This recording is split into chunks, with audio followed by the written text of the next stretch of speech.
this, but I'm sharing this because this is a warning to all of us. Some people are already in this situation. Some people might be going to this situation. No? And as a good father or as a good mother, a parent, para dili madisgrasya ang imuhang anak, para dili sila mapalayo, kinahanglan gaan mo sila og warning. Just like a baby. Oh, ayaw hikapa ha? Kay kung hikapon ganin nimo ng gabukal diha nga tubig, mapasok yun ka. No? So we give warning. Ngano man? Because we love our children. We don't want them to get hurt. The reason why we give warning because to prevent them in unsa man future nga mga distraction sa ilahang kinabuhi.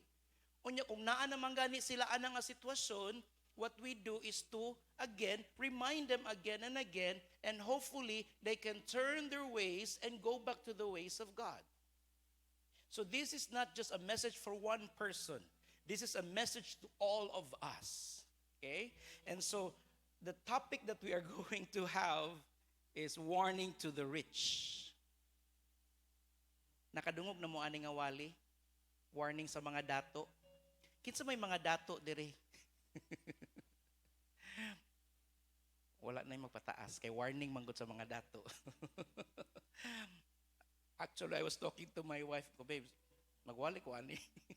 Hindi man pwede kay series manggod ni. Hindi na to pwede ambakan. No? I mean, the Lord has blessed Butuan Gospel Church. The Lord has blessed the members of Butuan Gospel Church. But these words is a reminder, is a warning to all of us. Kay basin man gud pagkaugma, mahimo kong bilyonaryo. Wa mo kabalo. Or maybe one of you in the next years to come will become billionaires.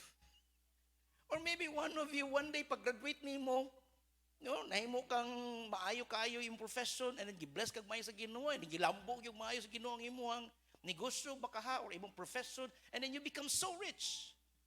That's why this is for all of us.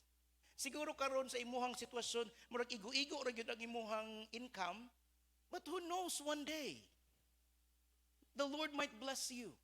The Lord might increase your income. The Lord might increase your wealth.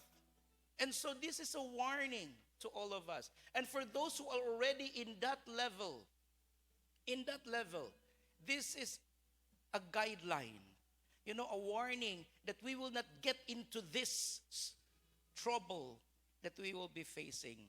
And so James is reminding us, this is only 6 verses. Salamat kay 6 verses ra. Wala kay niya gidaghan og maayo. Kay kung gidaghan murag grabe na gyud ni murag bugbog na gyud kaitaan ni knockout na gyud ani ni James. And so I'd like to ask the congregation, have a heart of humility.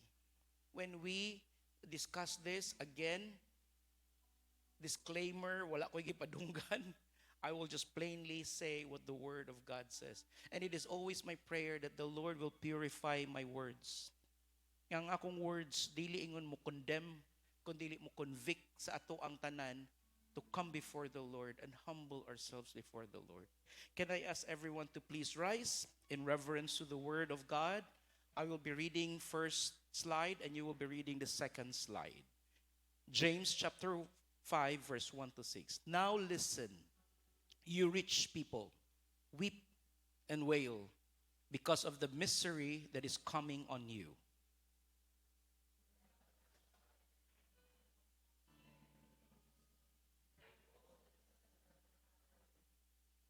Their corruption will testify against you and eat your flesh like fire.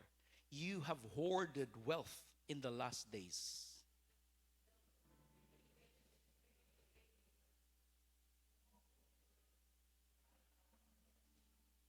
The cries of the harvesters have reached the ears of the Lord Almighty.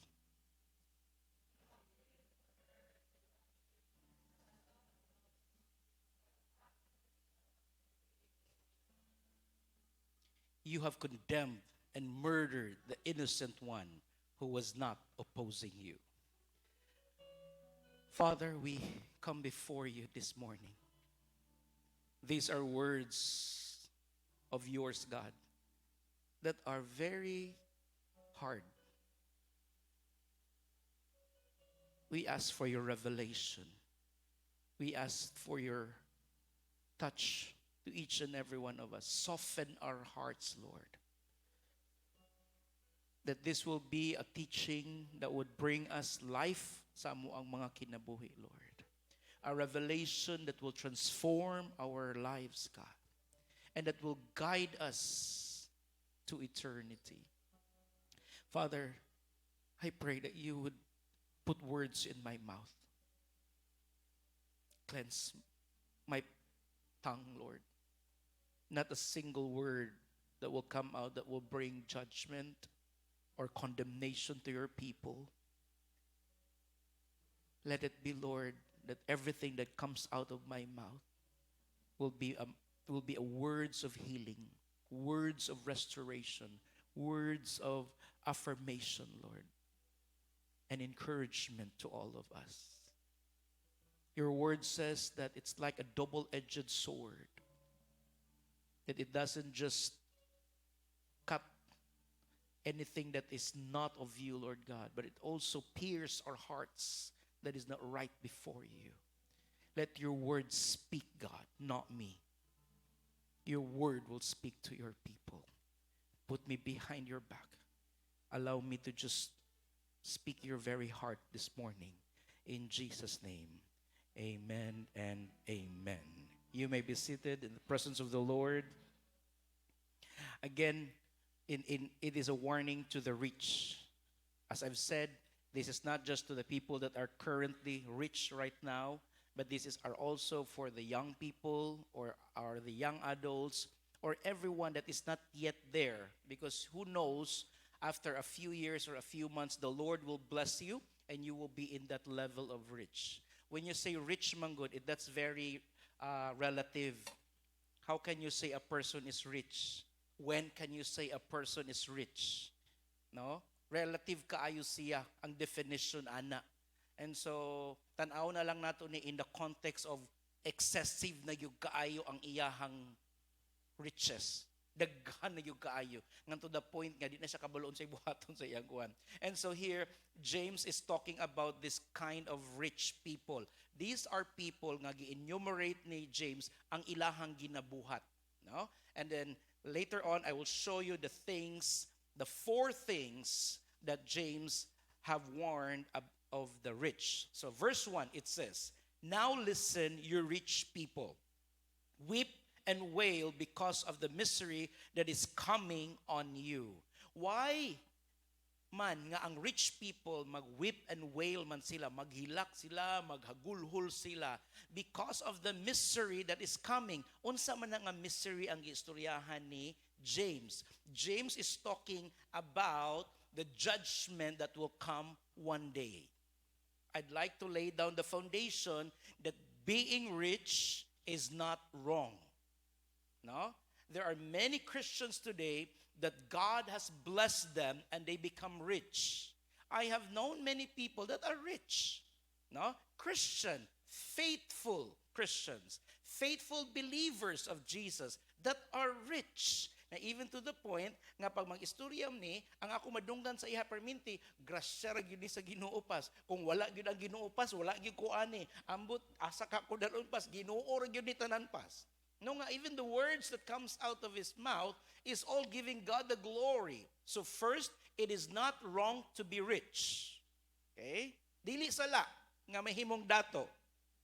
But what you do with your riches will define if it's bad or good. No? What you do with the resources that God has given you. Kay bisan pa siguro pobre ka, igo-igo ra imong kwarta, pero gisugal gihapon nimo. No? Imo gihapon gigamit sa dautan, kay bisan gamay-gamay na imong kwarta, well, it's still the same.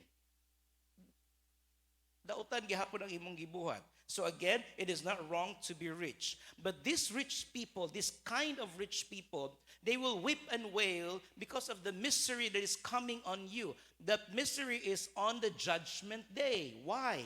Because they are unfaithful stewards. Everything they own comes from God.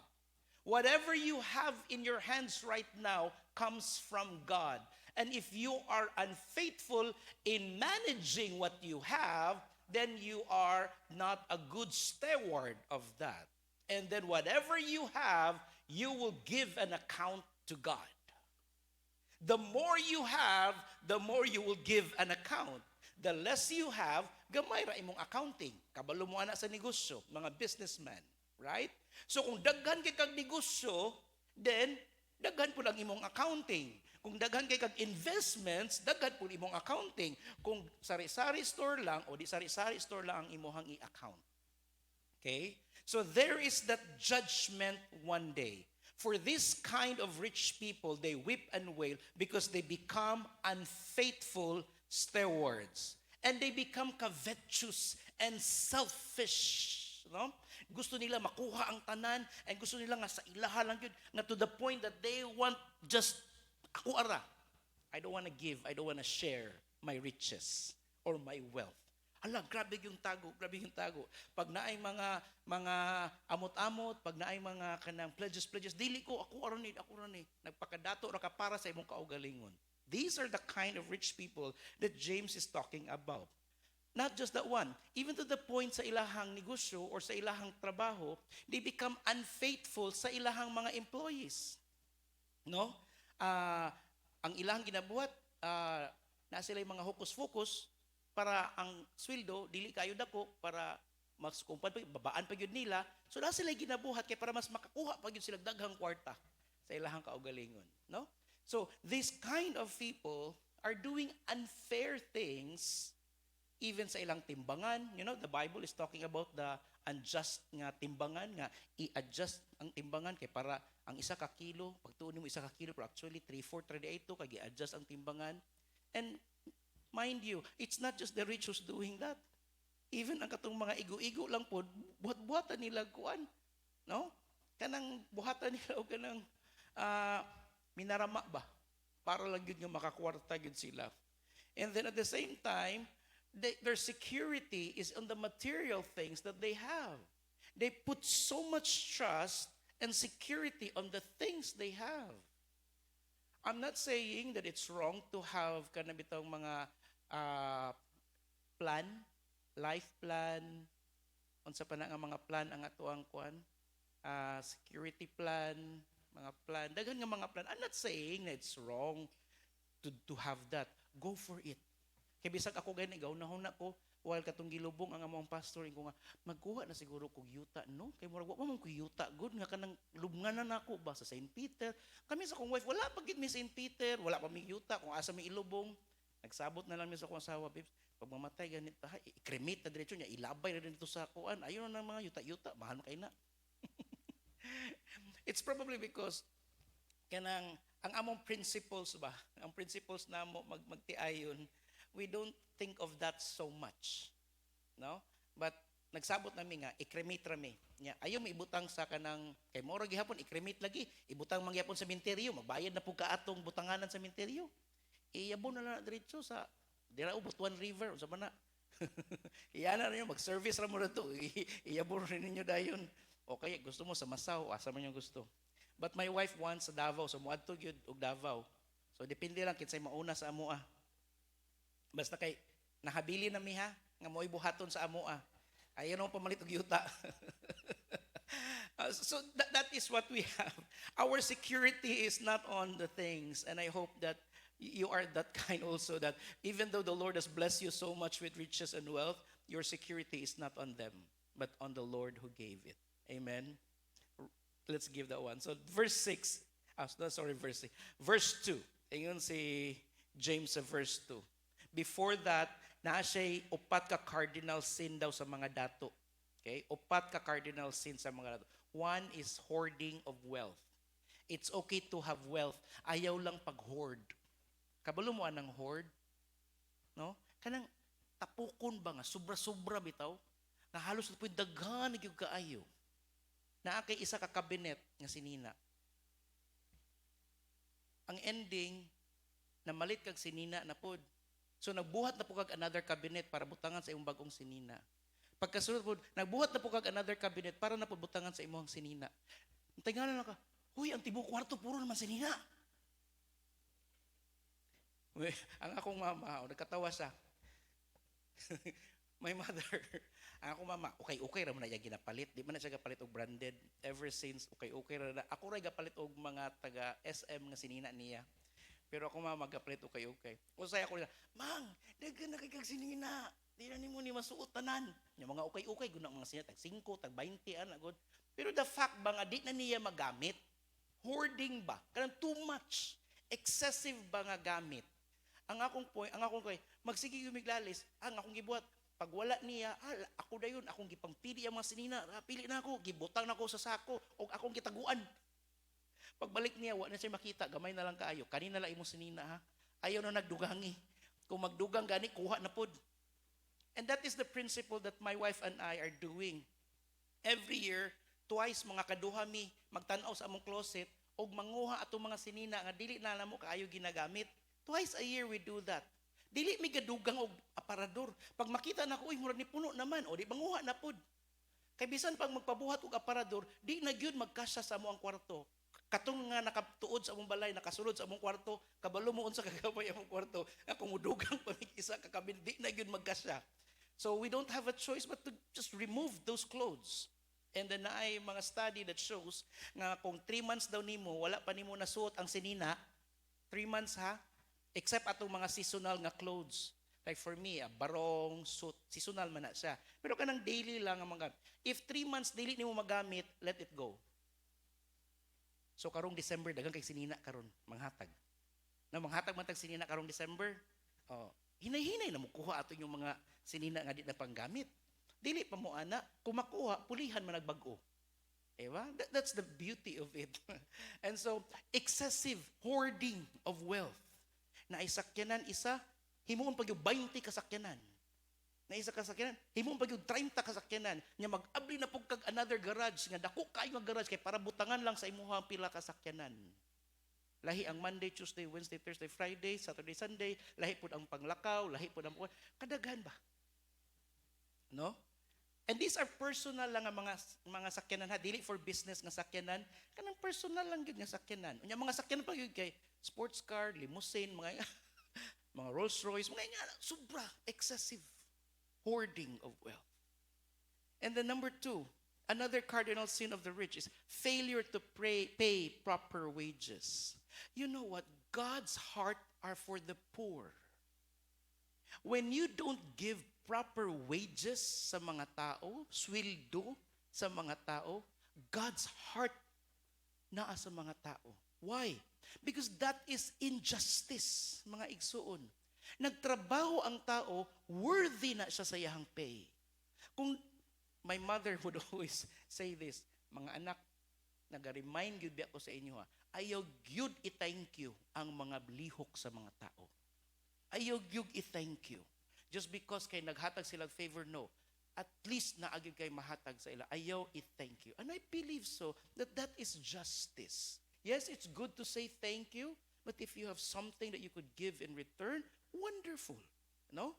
And so, failure to pay proper wages. Number 3, luxurious living. Unsa may luxury? Sobra-sobra gid kaayo nga pag kinabuhi nga to the point na halos kada adlaw magpa-makeup, pedicure, magpa-spa every day nga murag dili ka gawa sa balay kung walay makeup artist, walay mga gasunod-sunod sa ilaha.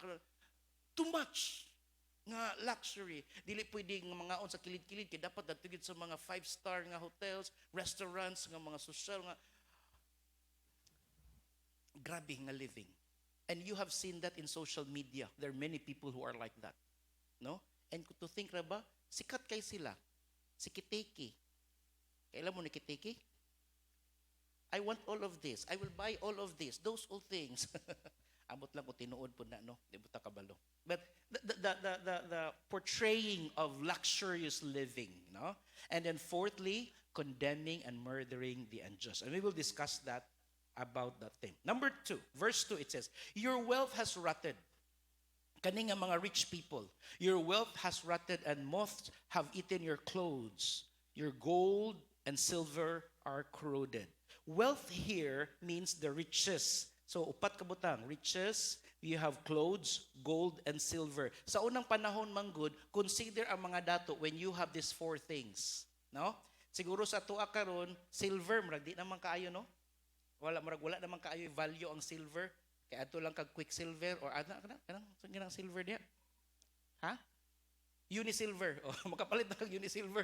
Dili man kinahanglan nga dato gyud kaayo ka para makapalit kag Unisilver because ordinary people can buy silver. Pero sa ilahang panahon man good, when you have wonderful clothes, no, and then gold and then silver and then ang riches, ang wealth nga giistoryahan po diri are actually in the form of grains. Kana bitong harvest nila or oil or mga produce nila. Kung daghan sila harvest, daghan sila grains, considered sila mga dato. No?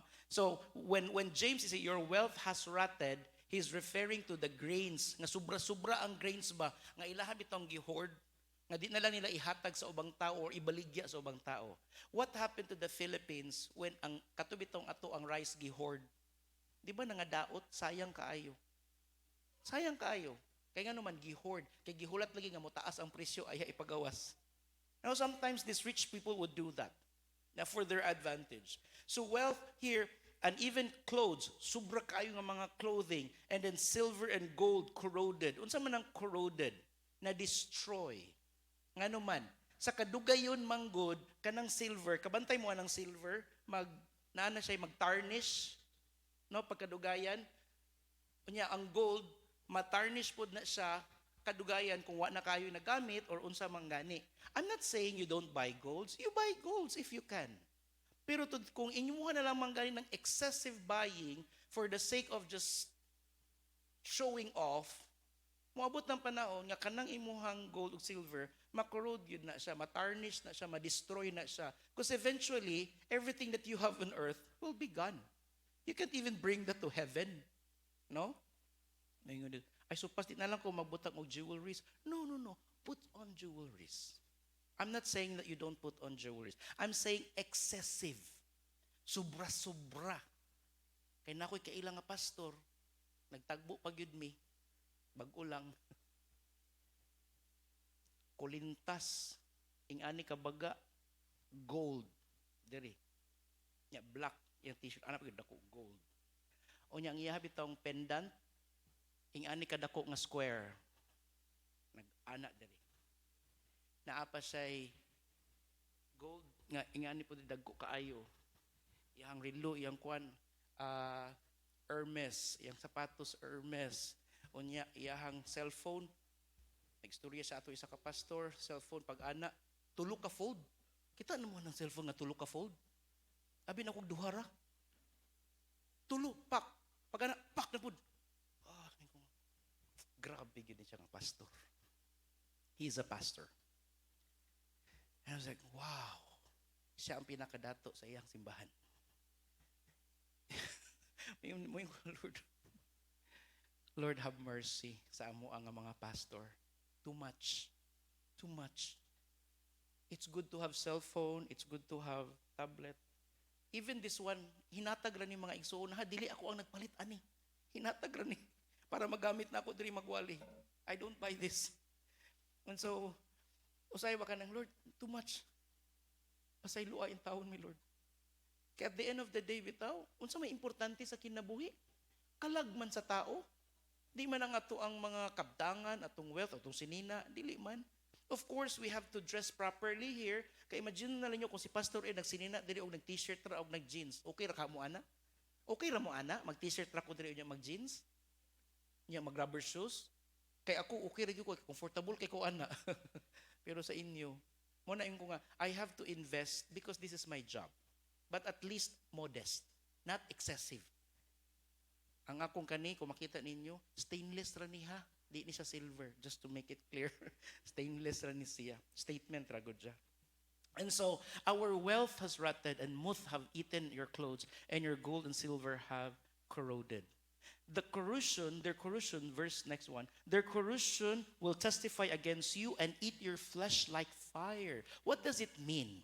But that their corrosion will testify against you and eat your flesh like fire. Corrosion means that your failure to use your riches for the good of others would cause you to suffer and have remorse.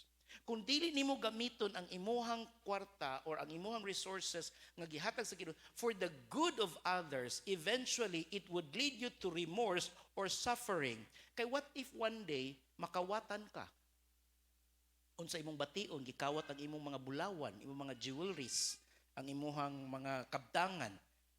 For sure, you will have remorse. Diba? What if kung masunugan ka, nasunog ang imuhang mansion? What if kung gi-hold up ka? What if kung na-disgrasya ang imuhang kwarta? O diba? It would cost you. Kaya kung gigamit pa unta nimo tong imuhang kwarta, instead of having excessive, when I say excessive, too much give kaayo, rather than giving it and helping it for the good of everyone, it would lead you to remorse and suffering. Not just here on earth, especially when the day of judgment will come. Kay mo atubang lagi ka sa Ginoo. What have you done with the resources that I have given you? And if you are unfaithful, for sure there is that judgment that you will face. I'm talking to the young people today. Young people, one day you will be rich. Be very careful. Don't say na wala mo giwarn. Young couples, don't say that you are not warned. One day you will become billionaires. Pero you are warned nga ayaw likayan yun nato ni siya. No? Today people are lovers of stuff. You have hoarded wealth in the last days. Kabantay mo karon pag sale, daghan na kay sale. Sa una bitaw once a year man na ang sale. Kabantay mo. Karon kay murag halos kada bulan na ay sale. Nya sa kada sale pud adto pud da. Palit sad da. Bisag naapay imuha, hala palit kay sale lagi. Nya ilaron ka nga kinahanglan man nako ni sunod bulan, mas maayo ni mapalit na nako ni siya kay para kuan. You know what, when we went to Australia, people are like that. They are hoarding a lot of things. Grabe. Nga to the point nga pag abot na mo dito, I have to remove many things. Kaya nga naman, expire na. Mga pagkaon nga gipangpalit kay tungod lagi sale. Unya wala na gamit, expire, daghan kay kung gipanglabay. Habang gilabay namo, Lord, forgive us. Forgive us. O sa'y buhaton nimo? Expire naman. We throw it away. So ayaw mong pailad anang sale, mga igsuon. You buy when it is needed. Okay? Ayaw palapi. Next one, verse 4. Look, the wages you fail to pay the workers who mowed your field are crying out against you. This now, so first, James is talking about excessive nga living, hoarding, no? Nga mas gitagag importansya nila ang kalibutanon nga mga wealth rather than the affairs of God. No, the good of everyone. And then now James is talking about another sin of cardinal sin of the rich is kaning mga wages, mga sweldo sa mga tao. What are the rich doing? Nagbayad sila sweldo, pero dili enough. Dili tama ang ilang sweldo nga ginabayad. Kung nagbayad man gani sila sweldo, ginapa-unya-unya pa yun nila. Ginapa-delay pa yun nila. And to think some of the workers, para ba ka ng isang kahig, isang tuka, weekly ra yun nila. Pag weekly nila nga pagtrabaho, igo-igo ra pud nga mao ra pud nga week nga mabuhi sila. Unya kung imong i-delay man gud na for another week or 2 weeks, unsa na lay kaunon aning mga workers? So many rich people are doing that. Nganuman, kay wala pa naa pa sila gihulat nga investment, naa pa sila gihulat nga kanang income, naa pa sila. Pwede man gud ka nga mokuha ka diri sa imo kay daghan makakwarta. Kay di lang nila gusto hilabtan ang kani nga portion. To the point or to the expense of the workers. So they have failed to pay the wages of the workers nga nagtrabaho sa ilaha. And then, you know what? When these workers would cry, it says in the next slide, the cries of the harvesters, kaning mga workers, ang ilang hilak, ang hilak ani is referring to the calling of God. When they start calling God, when they start praying before God, when they start praying for injustice, mga igsoon, it would reach the ears of the Lord Almighty. Nganong mo adu, nganong maminaw man ang Ginoo. Nganong mo abot man gyud na sa dalunggan sa Ginoo, because that is injustice. And God hates injustice. For those who have employees here, treat them well. And for those will have soon, no? Mga young people, you will have your own business, you will have your own work, naamoy mga trabahante, mga workers, please, ayaw ipaabot sa Ginoo ang ilahang mga hilak, kay wa ka nagtarong og sweldo sa ilaha. Give them the right wages, the privileges that they have. Remember, God is omnipotent. He is powerful.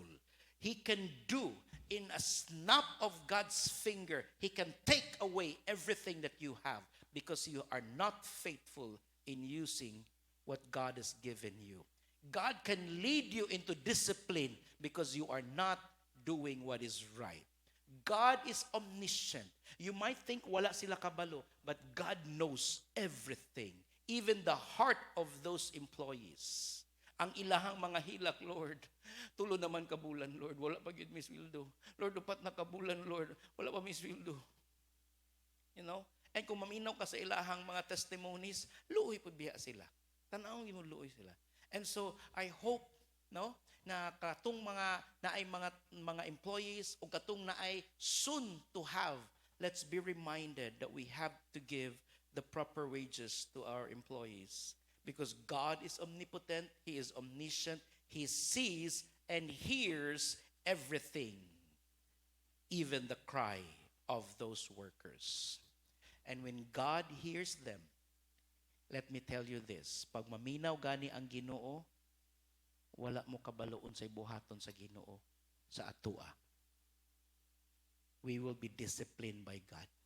Disiplinahon ta, mga igsuon sa Ginoo. Kung magbinuang ganita, disiplinahon ta sa Ginoo.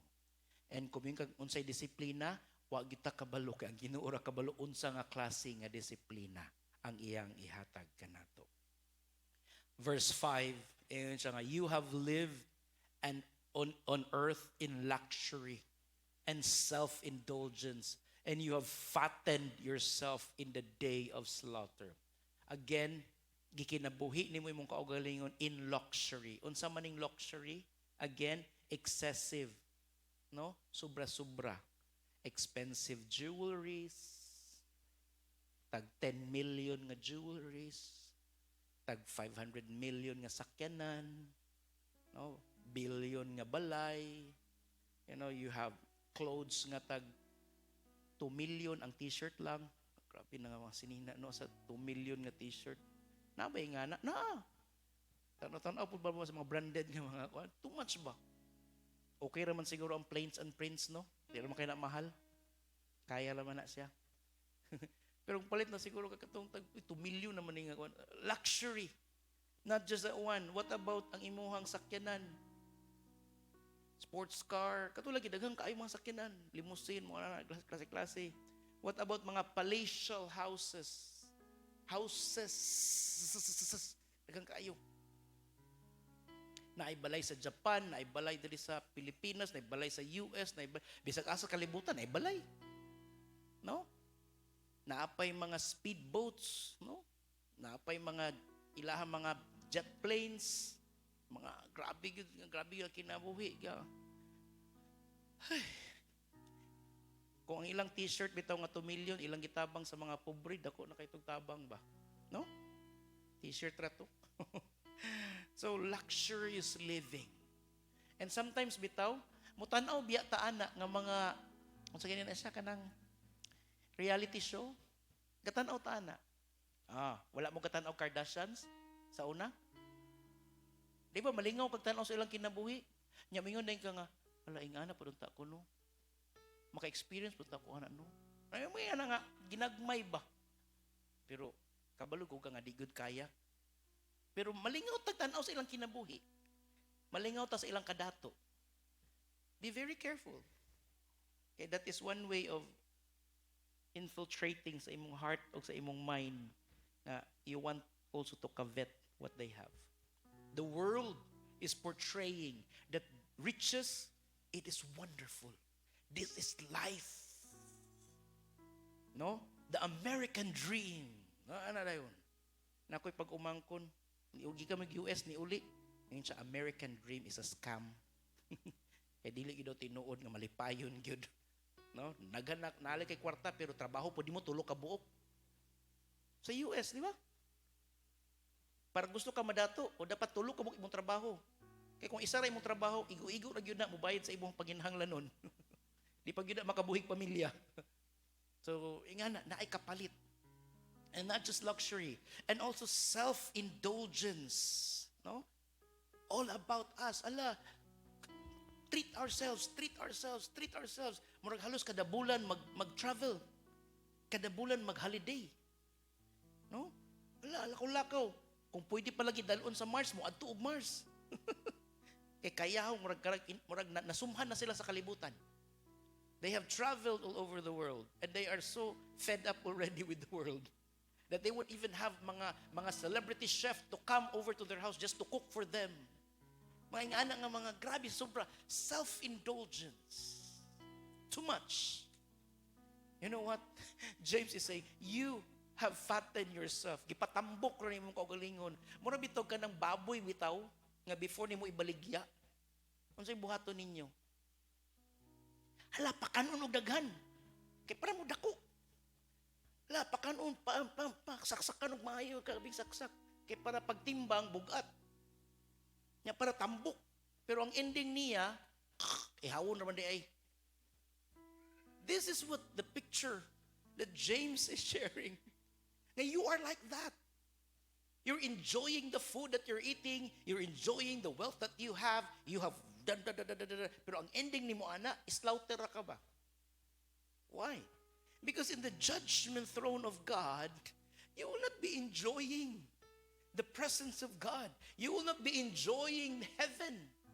But you will be slaughtered and thrown to hell. Mga igsoon. Why?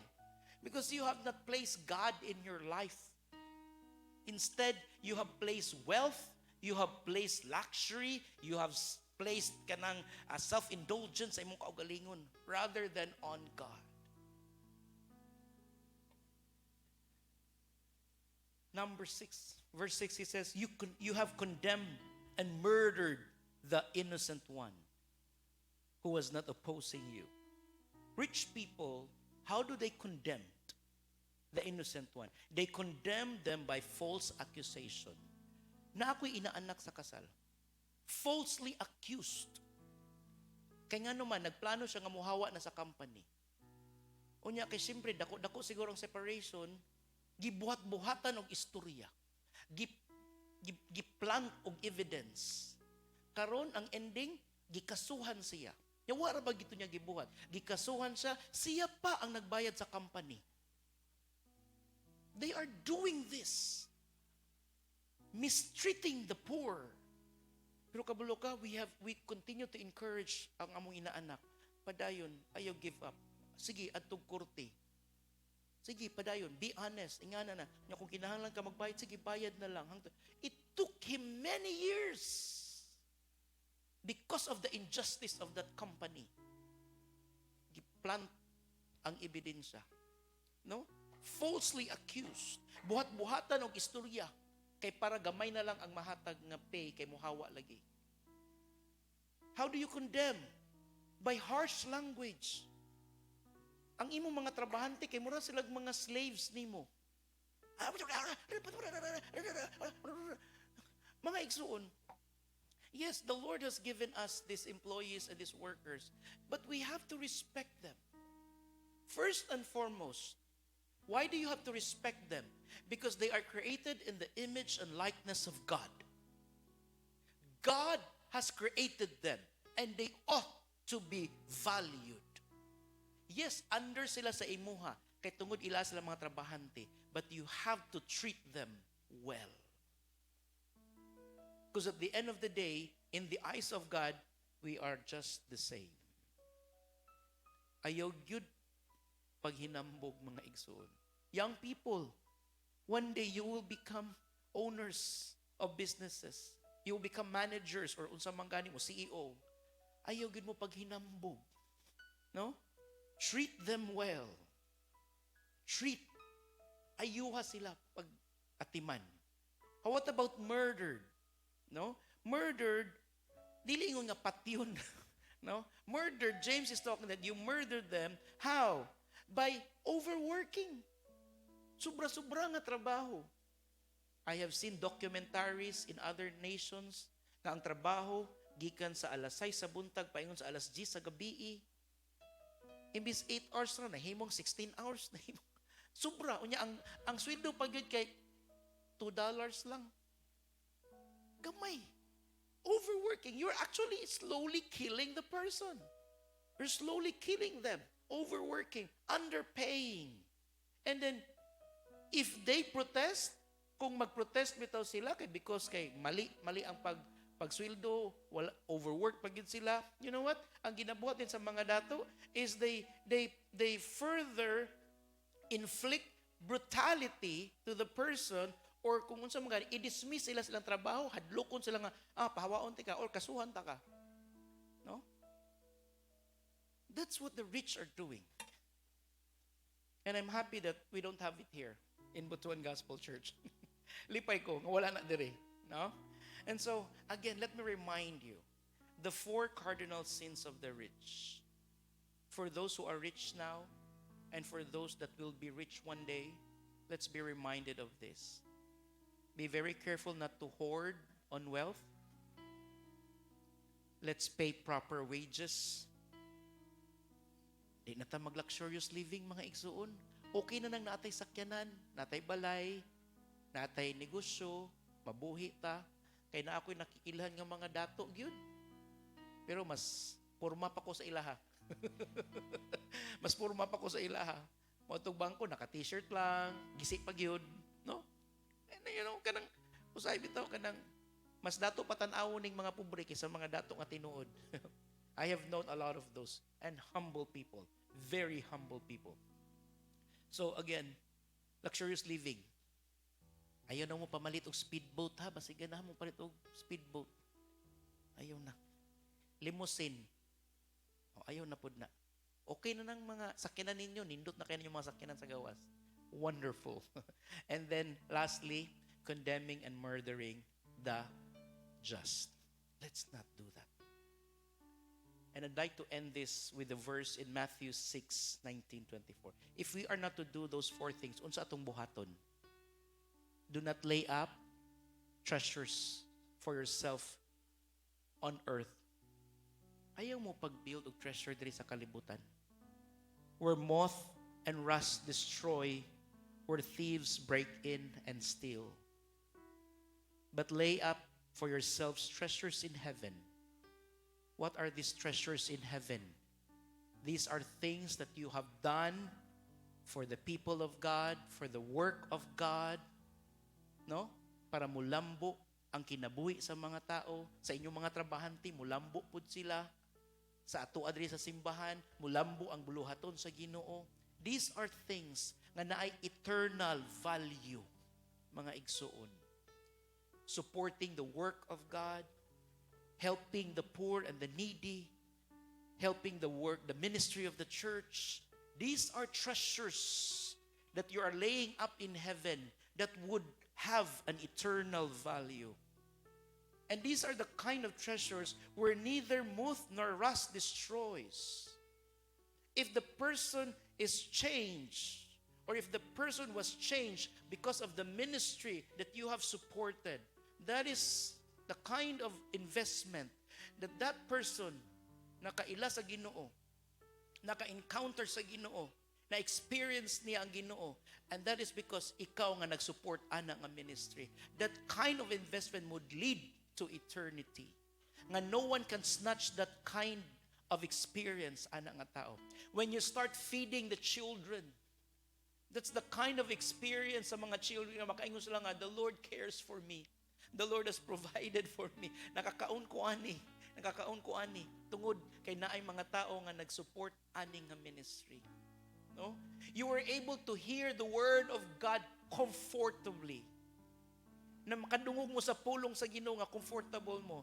Naka-worship mo sa Ginoo comfortable mo. Because somebody has invested in this church. Somebody has invested to pay for the air cons, to pay for the electricity, to pay for whatever that we need here. And that investment is eternal. Nganuman, kay ang word sa Ginoo na preach o nadunggan sa mga katawhan. That kind of investment, mga igsoon, that kind of laying of treasures will last for eternity. And that's why Jesus said this in Matthew 6.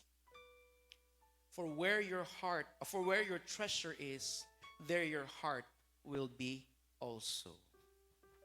Kung sakit sa imuha mag-let go sa resources nga gihatag sa Ginoo sa imuha, buot pasabot ang imong kasing-kasing naaana. Pero kung dili man gani sakit, kundi nalipay ka nga naghatag, buot pasabot ang imong kasing-kasing naa sa Ginoo, wala sa treasures.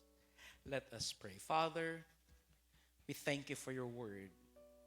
Thank you for reminding us, Lord, and warning us of the sins of the rich. Lord, tabangi mi, Lord, nga dili mi mo abot ana nga position. But instead, Lord, remind us again and again that our confidence is in you, that our trust is in you, and that everything we have comes from you. Allow us, Lord, to be good stewards, good managers of the wealth, the resources that you have given us. That everything we have, Lord, would lead to you being glorified. Because at the end of the day, God, wala man ni madala, walay amo, Lord. Tanan masunog. Pero ang tanang butang nga gibuhat para sa imuang kahimayaan, maoy mulungtad sa kahangturan. Salamat sa imuhang pulong. In Jesus' name, amen and amen.